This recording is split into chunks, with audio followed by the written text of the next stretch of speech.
You're watching the Dakota Drive on KFYR Plus with sports director Luke Gamble. Sponsored by Trusted Tire and Auto.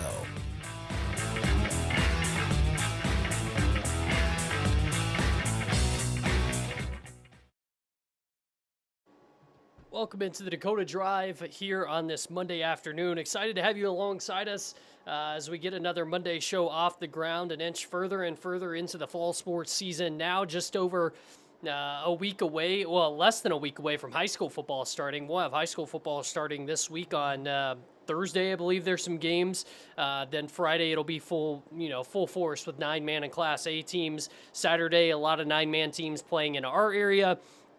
And then this time next week, we'll be gearing up for the college football season as college football gets set to kick off, not this Thursday, but the following Thursday. Several of our teams going to be playing that Thursday. That includes the University of North Dakota. That includes the University of Mary and Dickinson State as well. And with that, Dickinson State head coach Pete Stanton going to join us here later in the show, about halfway through the show, to give us a little take on how things are going with Dickinson State football right now as they're in the middle of the preseason slate, and we'll talk to him about a few things as well regarding his athletic director roles at Dickinson State University. They just hired a new track coach there that he is very familiar with, and his brother Rob Stanton, so excited to ask Pete about that as well. Dickinson State coming off of a season where they went 3-7 last year. It was their first year in the Frontier Conference, so kind of looking to bounce things back after a rough year last year in the Frontier Conference. They had a lot of close games, though. Four losses by less than 10 points. One of those was a multiple overtime game against Mayville State on the road, one that Dickinson State would certainly like to have back. So Dickinson State put up a lot of fight in those games. It'll be interesting to see how they turn the page this year. They go on the road back-to-back with 2 games to start the season, so that'll be kind of interesting. Here, we'll show you the Dickinson State schedule while we're talking through this. Midland University is going to be the first game of the year on the road, and then at Valley City State in Game 2. So we'll kind of see how those 2 games pan out for them before they get to the home slate, playing against Montana State Northern in Dickinson. Then they go back on the road to take on Carroll College. So those are the first few games of the season. We'll see if we can get that schedule figured out here in a little bit as we get Pete on later in the show. But before we get to Pete, just last night, Minot High soccer goalie Kynsli Gillmore committed to the University of North Dakota. She announced it on social media last night, going to play Division I soccer, which is a huge deal. I can't overstate enough how much of a big deal that is for Kynsli to be going to play Division I soccer. We know how good Minot High has been at soccer, especially in recent years, and she'll be just the second Division I player ever from Minot High, from their program, to go play Division I soccer. She played alongside Emerson Perrin a couple of years ago, who now plays at North Dakota State. So they'll be the only 2 girls from Minot High who have ever gone on to play Division I soccer, which is a huge deal in itself, especially when you look at what Minot High soccer has been able to do with the championship run in Kynsli's 8th grade year and that kind of thing. They've had tons of talent. And they've had a lot of college soccer players go on to play other places at the Division II level, including here in Bismarck at the University of Mary, at Minot State. So Minot High has most certainly had some talented soccer players come through. But Kynsli Gillmore committing to the University of North Dakota. Looking at her numbers from last year, Minot High went 12-2-1, and Kynsli had 9 shutouts and a 90% save percentage in that time frame. So things went really well for her. Give me just a second. All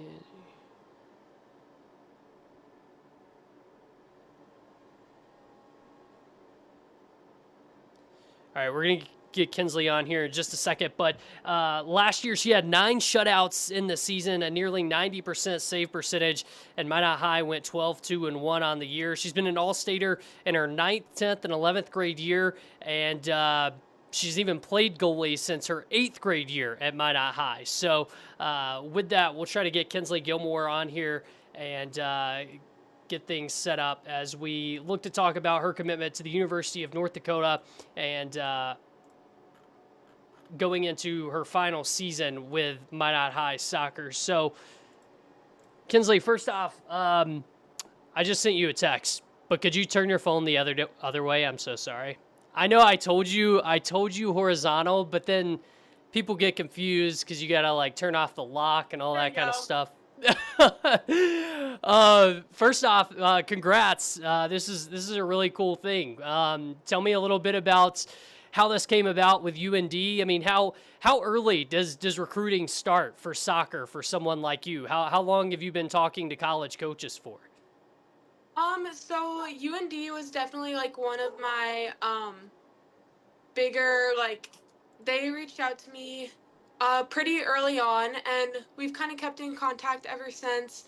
And yeah, we've just I've always had interest in their school, so When you've been playing high school soccer since eighth grade year, at what point did you first hear from college coaches? Was this like a 10th grade thing, or was this later on than that, or earlier on than that?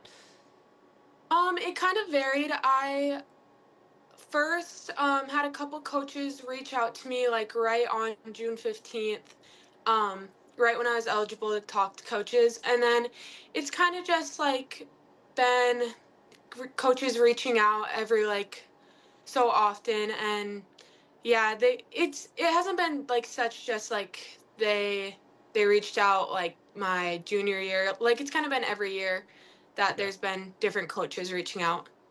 Yeah. What was it about the University of North Dakota that pushed him over the edge? What made you say, "Hey, this is where I'm going to go play college soccer at"?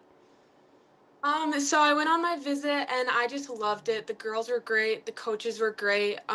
Their facilities were amazing. Like I couldn't picture myself anywhere else. You announced it last night, but how long have you known? When did you actually decide that hey, okay, I think I'm ready to pull the trigger and commit? Well, so I just got back from my visit actually, and we were in the car. I was with my parents and we were just like in awe. They gave me my offer, and we were on the car ride home, and we were like, yeah, this is it. Like this is this is what we've wanted. Like I've came from a UND family, so this is just like a dream really. I saw the picture that you posted of you as a little kid wearing UND stuff. What does that aspect of it mean to have grown up a UND fan and to now get to represent your home state at the University of North Dakota? Yeah, it's kind of surreal. Going to like UND games when I was little and just being surrounded by it like my whole life. It's just kind of like surreal that I get to be like represented there and represent them and play for my state. At the same time, there's not necessarily a ton of North Dakota girls that go and play soccer at a place like UND, right? Just looking back, they've had, one or two on the roster over the past 3 or 4 years. But how special is that part to be able to say that you're representing, North Dakota and the entire state? And right now, I don't think they have any North Dakota girls on their roster. So how special is that? It's insanely special. Like I said, growing up and like being a UND fan, it's incredible, and I'm so grateful that I get to stay in my state and be close enough to family where like I know they're super excited to be able to come to games, and like it's not too much of a hassle. And yeah, it's great that I get to play for my state and be close to home. Yeah, absolutely. Well, tell us what was so special about this visit. You go on the visit and you knew pretty quickly. So obviously it was a great time. Walk us through what that visit was like and just kind of what stood out that made you decide, yeah, this is the right choice. Yeah, so we first got there and I watched her practice and I talked to a couple girls, and then I had a player that I stayed with pretty much like the whole day, and she kind of took me throughout like their days, and I she answered my questions. And yeah, then we went on like some facility tours and like toured around their campus, and their campus is beautiful, and like the facilities that I'll be able to use are just incredible. Like I can't believe I'll be able to get to use the stuff and get access to the stuff that I will be able to get access to. Yeah. what was your favorite part of seeing UND's campus, maybe from a different perspective? I mean, you've obviously been there several times growing up a UND fan and that kind of thing, but from the behind the scenes perspective, was there something that stood out from, being able to go around on campus and see the facilities and all those kind of things? Yeah, what stood out the most to me is that like the facility, they were so nice. Like you can tell that they care so much for their athletes and they just want the best for their athletes. And that's just a big part to me, like having someone or like multiple people caring for you and like because you're going to be living there for 4 years. Like you want to be in comfort and just having the great stuff that they do. Walk me through a little bit about the recruitment process for a goalkeeper. Is it different? Is it harder when you're a goalkeeper? Because there's only one of those people on the field, right? Is this a thing where most schools are taking one goalkeeper a year, one every other year? What's that like from your perspective of being in that position? Yeah, so I'd say it is difficult. It's difficult to get recruited as any player, but it is difficult because there's only so many goalies on a roster and there's only so many goalies that travel and can play. Like there's only one spot on a field. So it was difficult to get recruited, especially because we don't have like ECNL or like GA teams, like those higher competition teams in North Dakota. So yeah, it was difficult, and just for UND to like take this chance on me and like just see me at the level I played at in high school, and just that like it means a lot to me for them to take me on. You've played for Minot High, which has been really good, but your club team has also been really good. And I know there's been several other players from there that have gone on to play college soccer. For UND, what did you hear from them in terms of, hey, this is why we really like you, and this is why we want you to come play goalkeeper for us? What did they say stood out about your game? I think they just like my style of play, and yeah, they told me they like the style of my play and they think I could fit really well in their program. And I liked how their coaches treated me, and how like they weren't trying to like get me to play for them, and like I should say like they were straight up with me. Like they told me what to expect, and like that I'll have to work hard and that like no spots are given. And I'm glad they told me that. Like I'm glad they didn't sugarcoat things and try and tell me like you're gonna play your freshman year, all this. Like no, like you're gonna have to work like everyone else on the team, and I'm excited for that challenge. What are you most looking forward to about the challenge of playing college soccer, getting to play college soccer at that level? I'm excited for the competition. Like we have good competition here, but it's just different, like playing at that high of a level and everyone being held to that standard is like it'll be so fun to play and just know that like everyone on your team is working for one goal. We were just talking about it while we were doing the introduction that you're just the second Division I player ever to come out of Minot High, and Emerson Perrin is still at North Dakota State, so you'll get a chance to play against her, which is really Yeah. cool. What does it mean to be on a list, a very short list like that, to have your name on that list? How special is that? It's extremely special. Like I played with Emerson. I love Emerson. Um yeah, it's incredible, and yeah, I think there definitely could have been more players on that list. But yeah, it's just incredibly special to be on that list and to be able to play at that level. Well, you mentioned obviously that there probably could have been a lot more players. John Jacqueline and I were trying to tally the numbers this morning, and we figure that there's been like 7 or 8 girls that you've played with that have gone on to play college, whether that's Minot State or UMary or wherever. How much has that helped you get to the point to where you're at now? The fact that Minot High has had so many girls soccer players come through in the last 5 or 6 years. It's helped a lot, especially when I was younger, being held to that, like, hey, we're intense, like, we want to win a state championship, we're gonna play at this level. I think it really helped develop me as a player because I had no choice. Like, you either play at this level or you don't play. Like, yeah, it helped a bunch because you guys are all competing with each other and you just are making each other better at practice every day. And obviously at Minot High, you've gotten to see what successes look like, right? You're part of a state championship team and that kind of thing. At the same time, UND is coming off one of its best seasons in 5 or 6 years, right? How much did that play a part? Just being able to see that they're kind of trending in the right direction. How much did that play a part in ultimately deciding to go there? Yeah, it definitely did play a part. I love what Coach Henrik is doing with the team, and they just when I was talking to a couple of the girls, like they love the team, and they all get like sorry, they they all get oh my gosh, um they all get along, and yeah, it's just I I'm super stoked to go, and yeah, that definitely pulled me towards go like making my decision to go there. Yeah. At the same time, you've got another year of soccer to play at Minot High, right? Which I'm sure you're excited about. Like we said, you played for a state title as an eighth grader, which is kind of a big thing to step into, right? When you're an eighth grader in goal and going deep into a state tournament.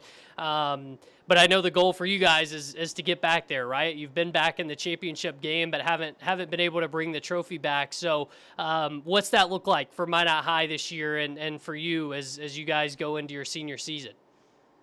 Um, I think we'll still be pretty good. Like it definitely every year gets more challenging because especially as I get older, we work with the younger girls, and it's just we haven't played with them, so you got to build that team chemistry again. And I think we'll do good. I'm excited for my senior season. Like it's kind of sad it's my last one, but I'm super excited and I know we're going to make the best of it. What's the development for you look like this year? What is kind of your focus that whether it be from your club coaches or your high school coach or talking to college coaches, what is it that you're really focused on for your senior year, trying to personally get better at? I definitely want to get stronger and just more consistent with certain things like in my in my gameplay to be ready for college. Yeah.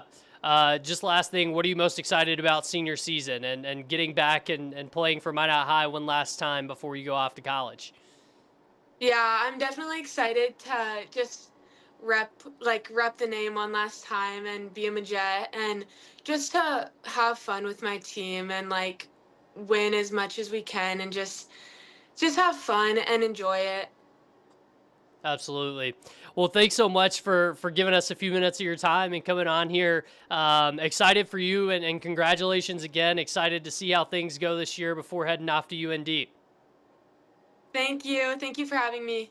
Absolutely. Have a good one, Kinsley. All right, that is Kynsli Gillmore, the UND soccer commit from Minot High School. Like we said, she's been playing in the goal since she was in eighth grade, and she's been named All-State 3 times in ninth, 10th, and 11th grade. Probably a pretty good chance she'll end up back on that all-state list once again this year. So the level of soccer that's been at Minot High has obviously been very high. They won state as an eighth grader with her, not this past year, but the year before. They played Mandan for the state title.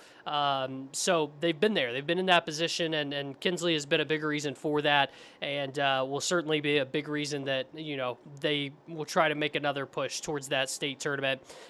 When you look at Minot High, obviously there was the split with Minot and Minot North, so that's kind of divided players up a little bit and that kind of thing, but it's pretty impressive when you look at it. The fact that, at one time in that Minot High program, there was probably 7 or 8 players that Kynsli has played with that's gone on to play college soccer. And I'm not going to name them all off because we might have missed 1 or 2 while we were trying to count on our list. So I don't want to skip over anybody, but pretty impressive nonetheless. She led Minot High to a 12-2-1 record last year, and will certainly be trying to get back there this year as as Kynsli Gillmore goes into her senior season with Minot High. And, she stands out when you watch the film, right? And I think it's exciting for her to be able to get a chance to represent the University of North Dakota coming to a Division I program because, like I said, there's not a lot of girls from North Dakota that go and play for the Hawks. And so for her to be able to be in that position and be able to do that is a pretty big deal. And just looking at what they've been able to piece together in the last couple of years, UND hockey has been on a steadily upward trend. They went 8-7-3 last year, just pulling up their record from last year. And that started with 1, 2, 3, 4, 5 straight wins off the top of the season. So they played pretty well and have really been putting things together over the course of the past couple of years. They had some changeover in coaching staff and that kind of thing. This year, things have gotten off to a little bit of slower start. They're off to an 0-2 start, but one of those was to the University of Minnesota. So take that with what you will. They lost 4-0 to the University of Minnesota, and then they lost 2-1 to Green Bay in Grand Forks just yesterday. So trying to look for the turnaround there as they get going in their season, but still 5 or 6 games out from conference play, so still a good little ways to go before they get to that point. But certainly appreciate Kynsli jumping on and joining the show and talking to us a little bit about how things are going and the direction things are going with her college career as she gets set to play her senior season before going on to play at University of North Dakota next season. So we'll pivot here as we get ready for Pete Stanton to join us here at the half hour to talk a little Dickinson State football. And I originally had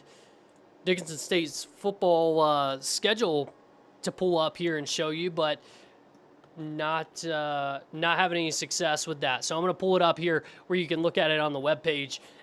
They'll be playing Midland University. I mentioned it off the top. They've got 2 Thursday games back-to-back to start off the season at Midland University and then at Valley City State University. I believe this is the first time they've ever played Midland. So they're going to make the trip down to Nebraska, not this Thursday, but next Thursday, and get their first taste of what that looks like. Midland University has been a really good program at the NAIA level, so interested to see how that goes as they kick off a new season, and then getting to play at Valley City State. That's going to be a non-conference game, though. They'll play Valley City State twice in the season. The conference game will be later in the year on October 24th. The conference game will be the one that is in Dickinson. So that's something they've done for a couple of years now, playing, a couple of teams twice in the same season, especially with this move to the Frontier Conference, trying to fill out a full schedule and getting people to come to Dickinson or being able to go somewhere else is always part of it. So that's something that they've done for a couple of years now, and they'll do again this year with both Valley City State and Montana State University Northern, who will be the home opener on September 12th. So they'll play Montana State Northern on September 12th in Dickinson for a non-conference game. Then they'll turn around and play them again at the end of the season, Halloween night or Halloween afternoon at Montana State Northern. So that's a look at the schedule as it sits. After Northern, they go to Carroll, back home against Montana Western, who's been a really good program. It'll be good to see Montana Western making the trip to Dickinson. Homecoming game against Mayville State in Dickinson. Then they go on the road at Dakota State. And then there's a 2-game home stretch against Rocky Mountain and Valley City before they go back on the road, taking on Montana State Northern and Montana Tech. So Dickinson State coming off a season once again where they were 3-7 last year, won those first 2 games of the year, and one of those was against Valley City State. And then they went throughout the season with 4 losses by 10 or less points. One of those losses was to Valley City State, so they beat them in the non-conference game, lost to them in the conference game, and then they lost on the road at Mayville State in a game that went to multiple overtimes. So kind of an up and down season, one that Pete Stanton, I'm sure, is happy to turn the page on and get to the next year. But we'll talk to him a little bit about that and a little bit about, kind of the factors that played into that. The Frontier Conference, making the jump to that, making the jump to the Frontier Conference and getting up to speed there, as well as, everything else that factors in. Having a first-year quarterback and getting him up to speed in your system. They lost a really good wide receiver in Samaj Clark, a guy that was an all-conference player, so they'll be looking to replace their top offensive weapon and receiver along with quarterback this year. So going to be a lot of changes coming to the field at Dickinson State, but excited to see how those changes are implemented and how they're embraced by the Blue Hawks. So with that, we're going to try to get Pete on here and talk a little bit about the Blue Hawks season and just kind of the way that things are going as they head into the 2026 season, getting set to kick things off, not this Thursday, but next Thursday on the road against Midland. So Pete, good to see you, man. How are things going as we approach another football season? How's life in your chair? It's going great. Thanks for having me on. Yeah, we're right in the heart of it. We've started last Thursday and actually the Thursday before, and now we're 12, 13, 14 practice into it. So it's about time to get ready to prep for Midland and get ready for a game, as we've been going against each other now for a while, and it's about time to take that next step. Yeah, at this point in fall camp, guys are just itching, right, to do something different and get out of fall camp. How have you seen things go through these first 13 practices? How have you felt about where you guys are at? Yeah, I think it's gone fine. I think one of the big things is, really just stress and staying healthy.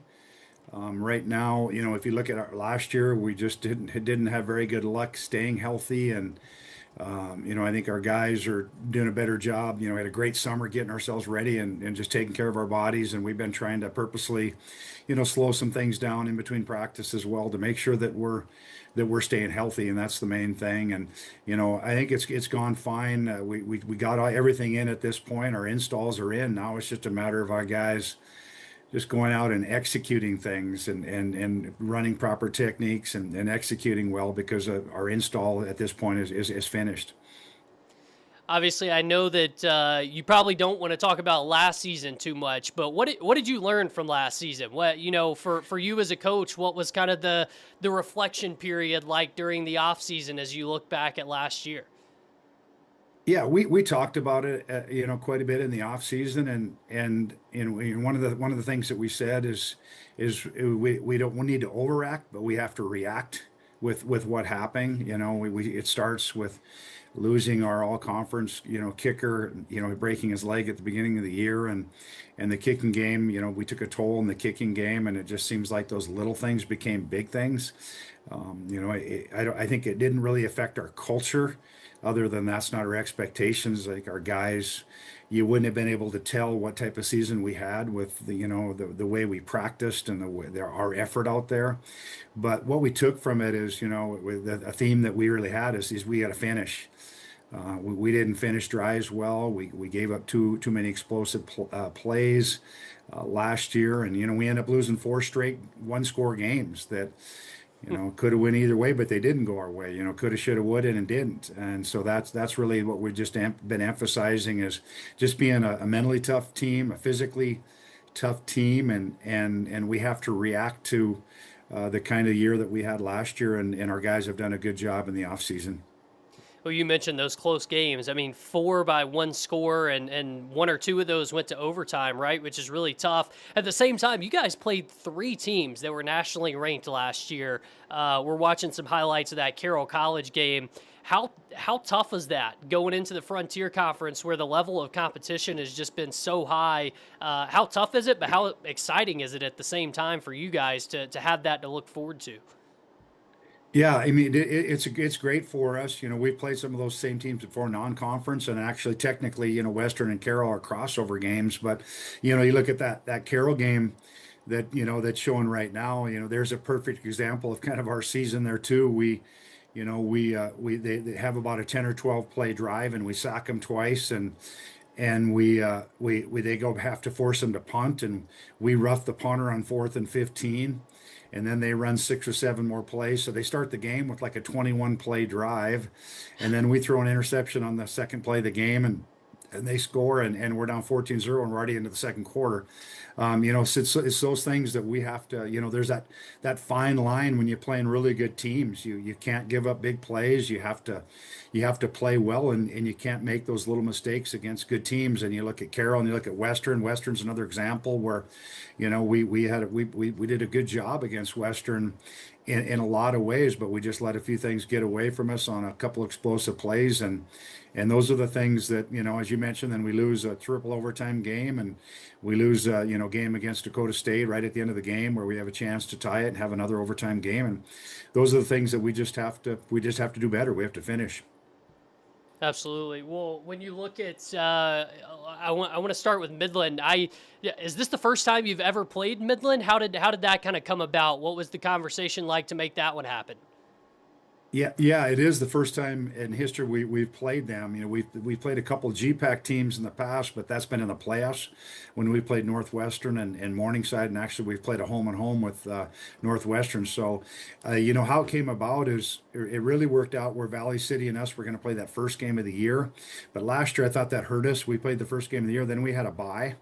And then we took about 10 or 12 days off. So we just decided we're just going to play straight through.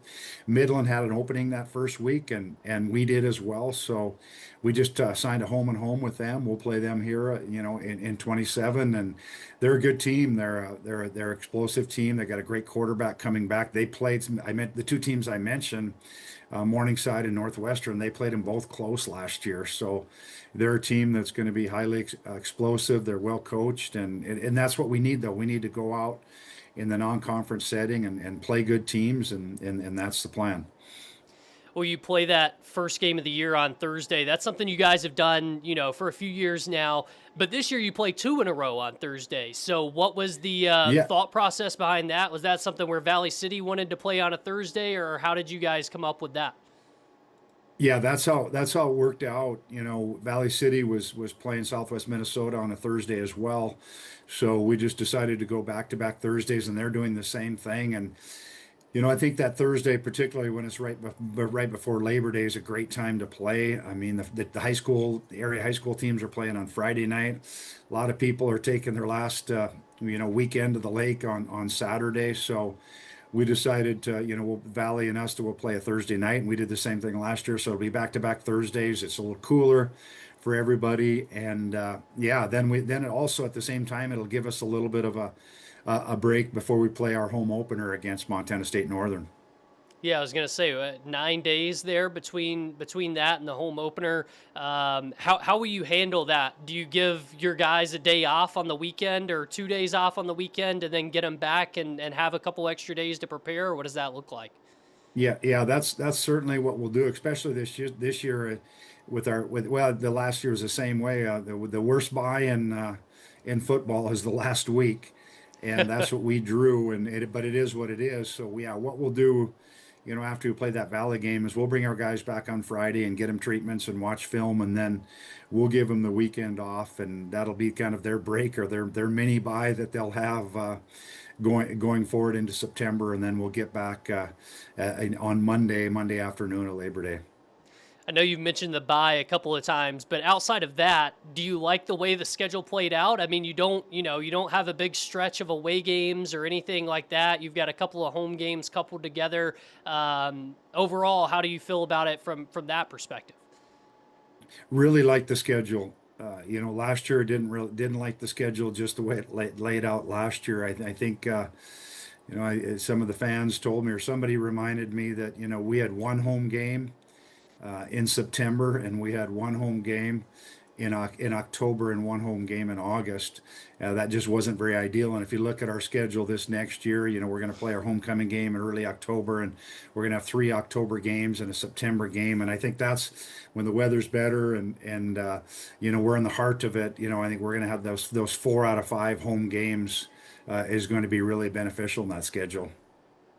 Well, talk to us a little bit about your team. Obviously, you're replacing a quarterback from last year. You're replacing a receiver that was one of the best in the conference for a couple of years. So, first off, how do you start with replacing 2 playmakers like that? It's tough, especially with Samaj. Samaj was very explosive, and as you mentioned, a two-time All-Conference receiver was one of the better receivers in the conference, made a lot of plays for us, and I think it's just helped in the spring to have that transition. We did bring in another quarterback in Chase Campbell, who is a Peru State transfer, and he's taken some snaps. And Hudson Grovem, who played a lot for us last year, has also taken a lot of snaps as well. Right now, Chase is going to be the guy that we're going to start going forward. And then at the receiver, portion, I think we just got to get some of those other guys really in the mix, because we have 3 or 4 pretty capable receivers that are back, that did a good job last year, and maybe they weren't the highlight guy like Samaj was getting a lot of the catches. And I think these guys, if you look at Jackson Wicker and Adrian Calderon and guys like that, they're guys that have played a lot of snaps for us, and we expect them to really step up and have a good year. We think we have pretty good depth at receiver. We brought in a guy or two, and then we also had a guy or two redshirted. And Kobe Smith is a guy that, is a conference champ in the sprints and things like that. So I think we have some depth at that spot. When you look at quarterback, you had a transfer last year come in. You guys have gone back to that and had another How do you feel like the transfer process has worked in terms of with the quarterback position, getting some guys in who have maybe had some experience or just seen things done a different way in other places? How do you think that's fared with you guys? Yeah, I think it's working out well. Chase came in the spring and did a good job. He does, does a good job. He can do some things with his legs and running if we need him to. He does has some good experience. He's played, starting in high school and college. He's played at some good places. He's played at a high level. It's just a matter at quarterback, just getting those reps and getting those snaps, and then you just when the bullets are going live in game day, then that's where it's going to come. We can practice all we want against our guys and do our spring ball, but come next week, then we'll see where we're at. But we were like, I think we've had a good timing with since Chase and Hudson have been around all spring and all summer. We're able to work with our guys in the summer. So I think we had a lot of good things happen in the spring and the summer with our guys getting ourselves ready, and particularly with the quarterback position. Who are going to be the key guys from Western North Dakota, Eastern Montana that are going to contribute? I know, especially out of Western North Dakota, you've had some defensive guys the last couple of years that have been big contributors. Yeah. And we lost Nathaniel, Jillick, who was a good player for us from Trinity, and but we have some guys returning. Ty Dossier, from Trinity, as a running back for us, and he's done a really good job for us. We're pretty deep at running back. We think we have 4 guys that are pretty capable. Caleb Rist, who's who's a Western North Dakota guy at running back, and he's had a lot of carries for us. He's a Lax Burlington guy. One guy who will be with us here eventually. He hurt his knee in the spring. Trey Swanson from Beach. Did a good job. He started at tackle for us. He's just not going to be available right away. He had to have some surgery in the off season, so we expect him in the middle of September as well. Gage Gilbert from Buffalo. He's back at tight end. He was an two-time all conference guy for us there.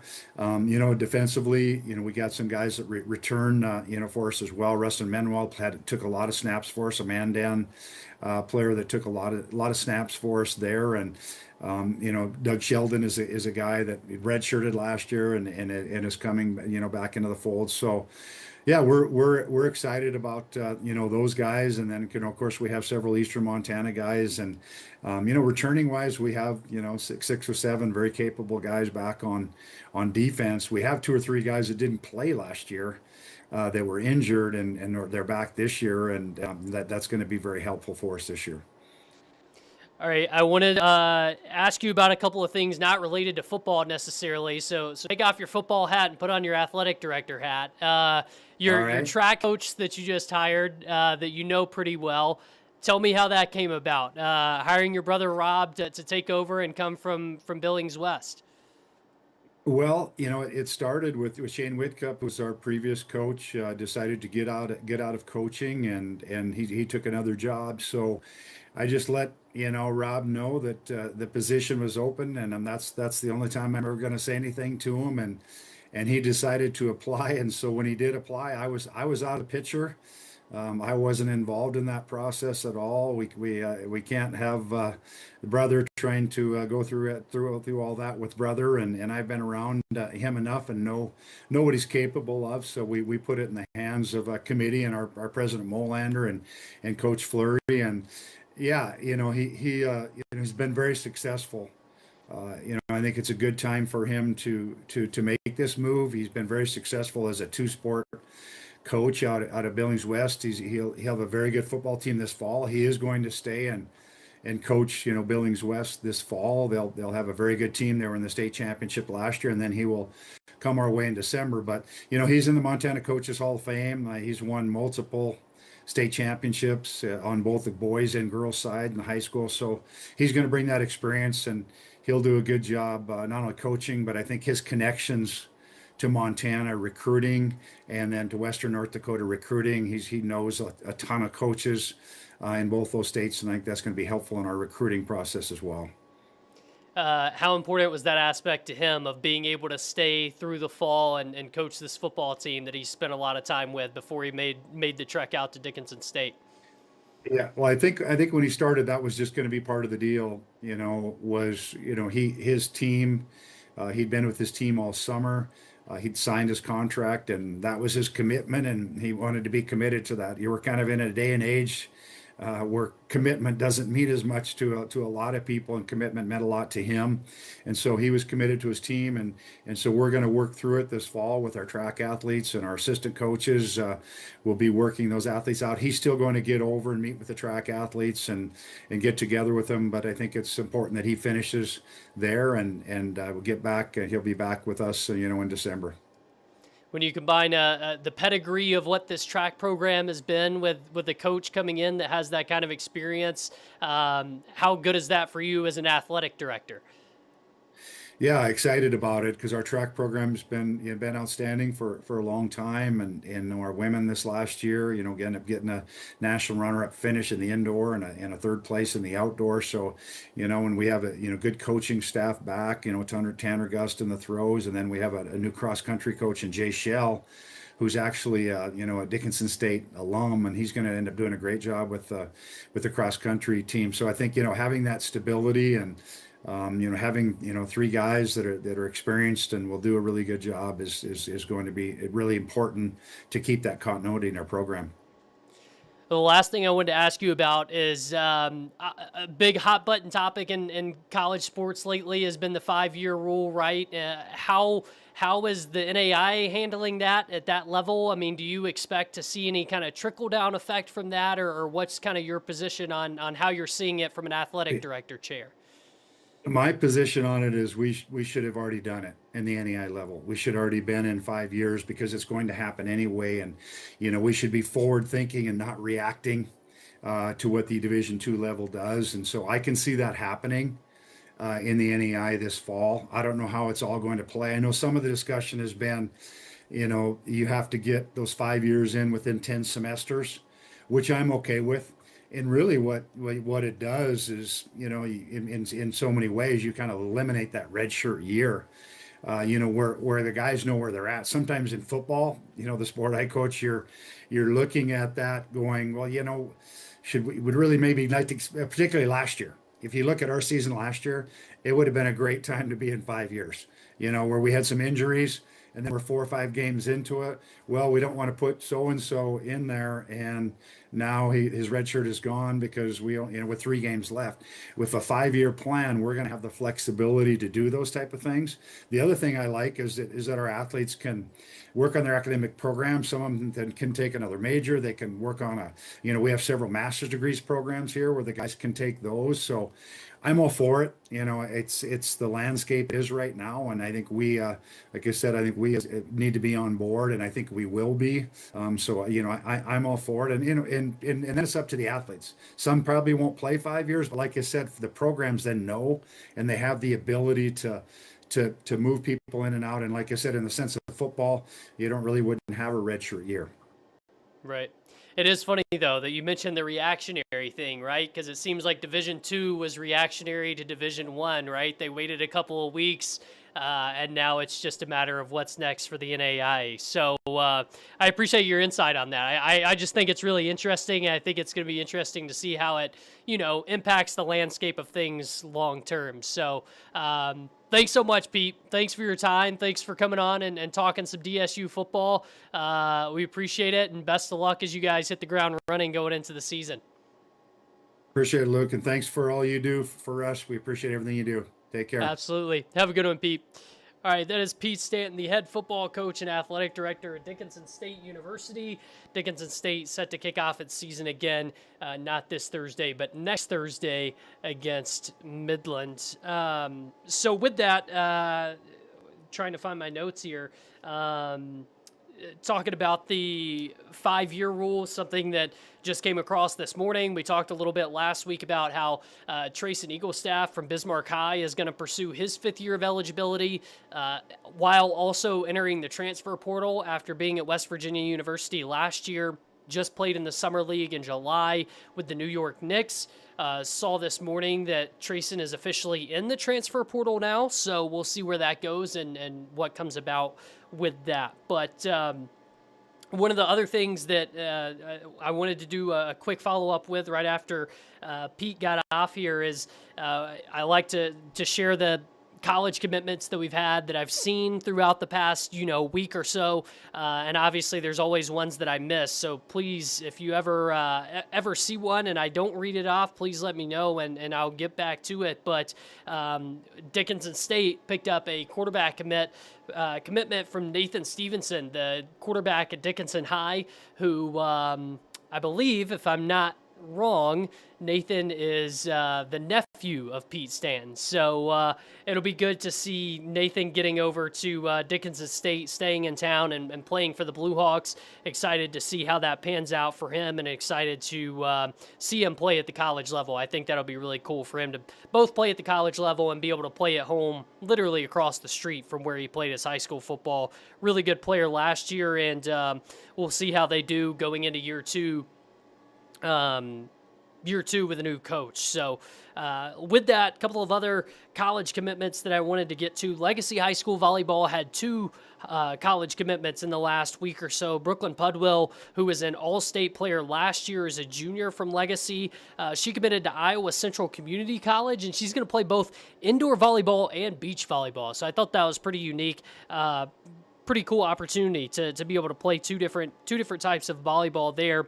And then Finley Fettig, also from Legacy High School, is going to committed to play at Northern State University, going to play in the NSIC at the Division II level. The other commitment that I saw was Dakota Swearingen from Mandan Girls Hockey. She's been a part of that Mandan girls hockey program that has now gone to the state tournament a couple of times since she's been a big part of it. And she committed to play college hockey at College of St. Benedict. That's ACHA level hockey that she'll play. She's going into her senior year this year, so gets one more year of it before her college kicks off. But week before last, I guess now it's time's kind of running away from me.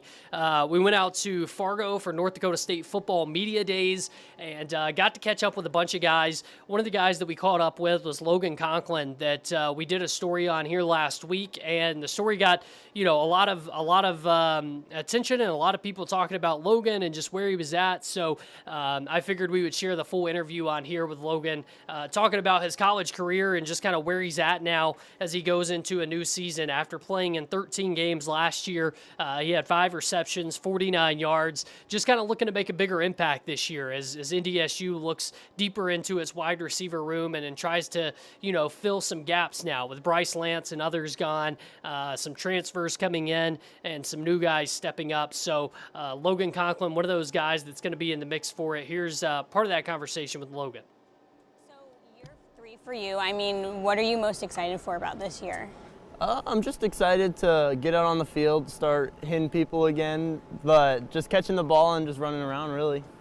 And I know a lot changed from last year to this year, FCS to FBS. For you, was there any type of mindset shift for you, or is it kind of just the same? You just want to get out there and play football? I'd probably say just the same. Want to get out there, play football with my guys, and just compete every day. And what does that kind of look like for you? I mean, the mindset for you in the gym, on the field, off the field? Really just coming in every day with the next play mindset. Just knowing there's always the next play. If you mess up on a play in practice, just come in next play. Just got to keep working.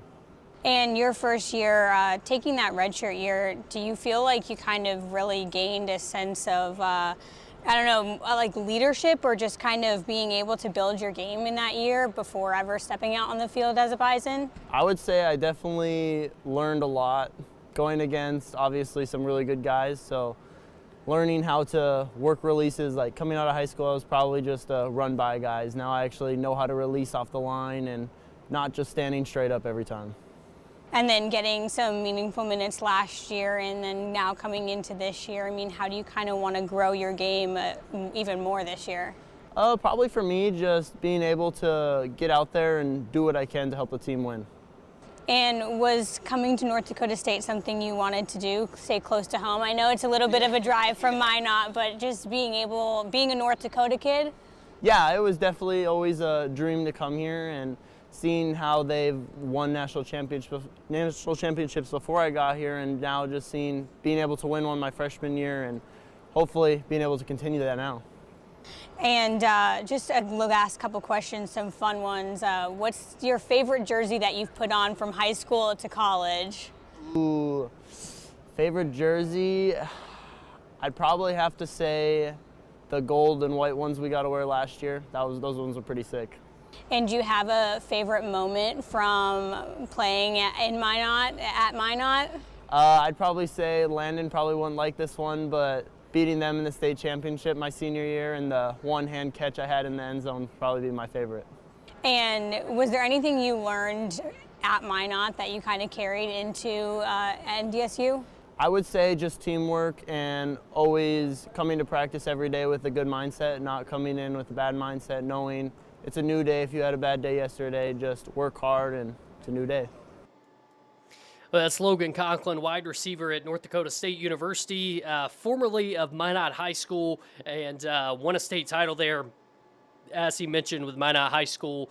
Then got a national championship at North Dakota State. Now he's been a part of the jump to the FBS with North Dakota State. So Logan's gotten to see a lot of cool things from a football perspective, and we're excited to see how things continue to progress with him as NDSU makes this jump into the FBS and the Mountain West. And so with that, the Associated Press released its first top 25 polls of the season this morning, and this is what they look like. Ohio State sitting at the top.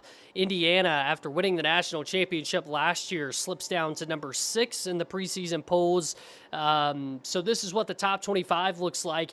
Out of the teams receiving votes in the polls, UNLV and New Mexico, both from the Mountain West Conference, are receiving votes in the polls. Both teams that North Dakota State's going to play this year, both teams that they're playing on the road this year. So North Dakota State going to have their hands full with those two games, absolutely, but it'll be exciting to see how they handle those games, and it'll be exciting to see where UNLV and New Mexico are at once those games roll around, because obviously a lot's going to change between now and then. So excited to see how that goes through the rest of the season. But something else related to North Dakota State that I wanted to get to was the weekend that was with the NFL preseason. Jaden Price, formerly from North Dakota State University, getting an interception in the preseason game for the Saints against the Jacksonville Jaguars. He has been impressive. He's been on the practice squad. He started out with the practice squad with the Atlanta Falcons in his first season in the NFL. Last season was on the practice squad for the Saints. In between there, he's kind of bounced around. He's been in the CFL, the UFL. Last year, he actually led the UFL in pass breakups last season, and so now he's gotten a interception in the NFL to his name. And a guy that, according to some beat writers with the Saints, has some potential to make the Saints roster as a second-string guy. Price. So we'll see how that goes for him. But here's Jaden talking about that interception in the preseason game. It's been a long journey. Went undrafted, went to Atlanta, then went to the CFL, went to the UFL, then back here last year. Last year was a long year, and it's been a long journey. This past offseason was great for me, and it meant a lot for me. Just continue to push the envelope and continue to get better each and every day, and like I said, continue to take advantage of opportunities, and just know that when you do good things will happen. Well, that's pretty cool. Pretty awesome to see Jaden Price getting that opportunity. Going to be a lot of fun to see if he makes the 53-man roster. A guy that's name is in the conversation, so we'll see if it works out, but would be really cool to see him get that opportunity. Another NDSU note, Barika Pino from West Fargo. He got signed to the Tampa Bay Buccaneers yesterday as a running back, so Tampa Bay now with a couple of NDSU connections. And then, of course, was Cole Payton over the course of the weekend. Came in the fourth quarter against the Baltimore Ravens, and as you can see, the Eagles were down big in this one, but he got his touches, went 4 for 9 passing, had 37 yards, and threw his first career NFL touchdown. Also carried the ball 3 times. This was the longest rush that he had for 15 yards, but he had 3 carries for 45 yards overall.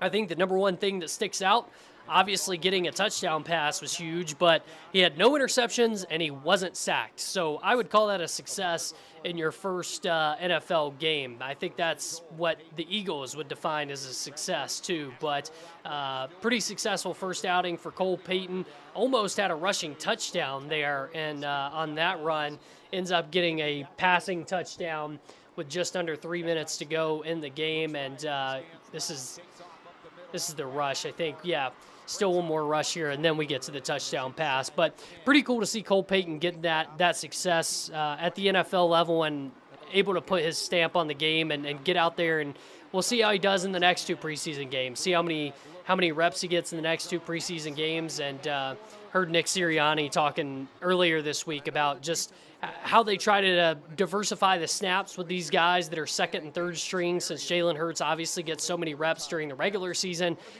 He talked about how important it is to him for these, second and third string guys to get as many reps as possible during the preseason so that they get the looks that they need in case somebody goes down or whatever it may be. So with that, we're going to get ready to wrap up the show.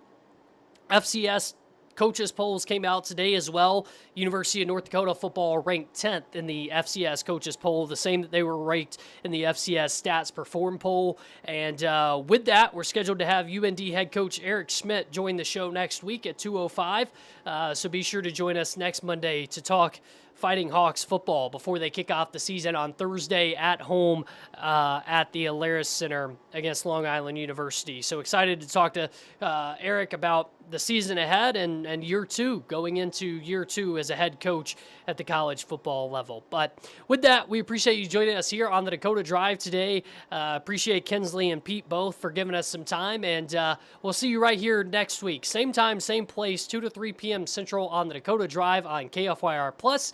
Until then, have a great rest of your day and a great rest of your week.